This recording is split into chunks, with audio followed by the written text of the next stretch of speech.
Oftentimes when we're having conversations, we're talking about this stuff on the level of countries. Oh, the United States is doing X, the United States isn't dealing with X. But I gotta be honest, the problems that are availing the US are also availing the rest of the world.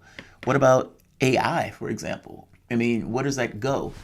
How is that used, and how does that interplay with capitalism? For example, you have a police station, and that police station has every impetus or every incentive in the world to catch criminals. Okay, how is the police going to do that? Well, it's going to use technology. It's like, and somebody is going to stand up and say, "Hey, I have a great idea for a device that can totally destroy any notion of real and legitimate civil liberties, and you will be able to catch one or two more bad guys." And the cops will say, "Sign me up," and they will put the money on the line for it. There is nothing stopping that process. The people in Congress are going to push for even more and more and more, meaning the technological development is going to be used in a way that that advantages either power, or for that matter, let's say geopolitical influence, or for that matter, even domestic influence. But how is that used to the betterment of the population itself? And is it used to the betterment of the population? What about this notion of 5G and what it means from the standpoint of automated cars? Well, you have cars that could go from point A to point B, and you can get rid of basically the driver in those cars. You can get rid of various people who are in checkout counters. And what does it mean for the society itself the moment that automation takes over and all of these people lose their jobs?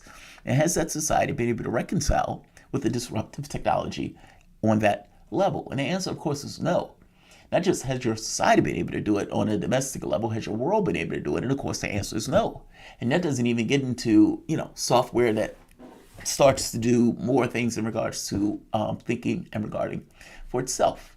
I guess the point I'm making here is our problems going to the extreme. What about issues of health and people and the manipulation of our environment and what that does to the human physiology? What about the climate? I mean, they just came out with a report talking about within X number of years, we're going to be already screwed. And that number, I think this is either we already hit it or going past it.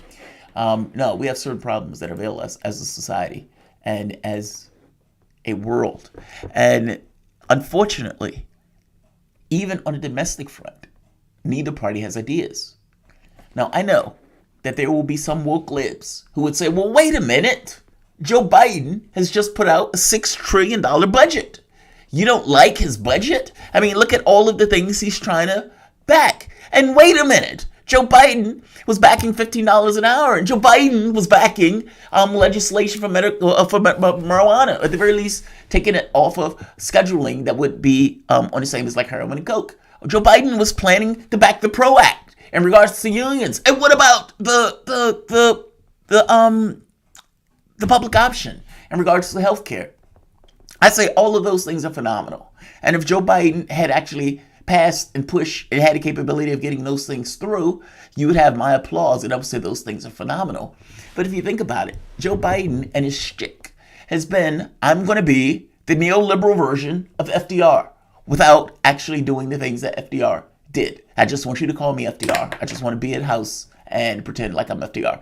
But no, I don't want to do the real work. I don't want to put in and have the vigor, the physical vigor to go out there and fight for one cause after the next, let alone stand there and win a war.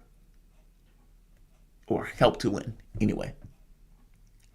I'm making a point to you that he's looking back 100 years and he's choosing a figure that is somewhat of a touchstone in the Democratic Party. He's doing this because he understands that the public itself, something is changing. You've had protests going on for the course of like a year in the middle of a pandemic.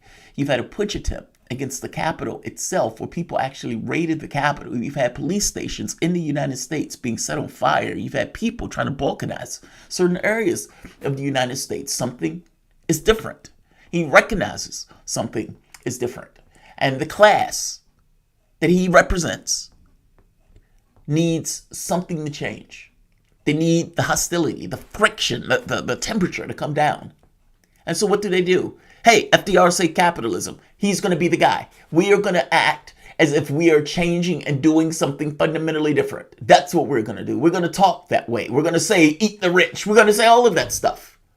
But when it comes down real brass tacks, When Joe Biden has the capacity to get rid of the parliamentarian, when he has the capacity to get Joe Manchin in line, when he has the capacity to advocate for the elimination of the filibuster, and a president that is supposedly popular, supposedly has this mandate and agenda, that president is basically a puff of smoke and is nearly invisible, especially when it gets down to getting anything real done, anything real accomplished. And until there is a clear pathway for any of this stuff to get done, then I don't believe it.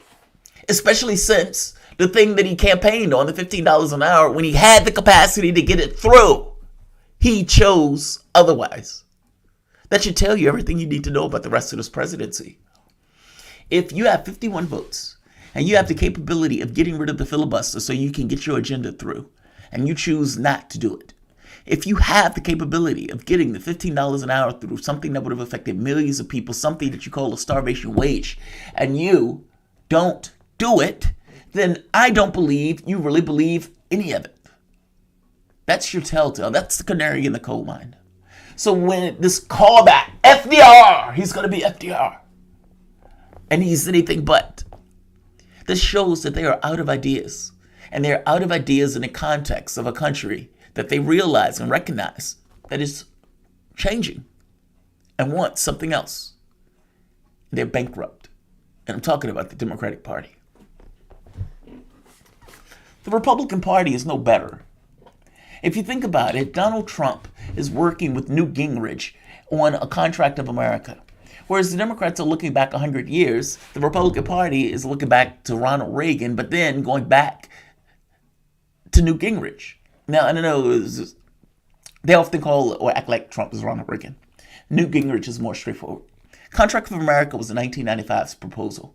And if you think about what took place in 95, you had the elimination of Glass-Steagall, the elimination of welfare, telecommunications that basically was deregulated. You had NAFTA. You had expansion of, there was something else, the prison population. These things were not popular. And yet, these are things that came from the 90s and came from Bill Clinton moving to the right.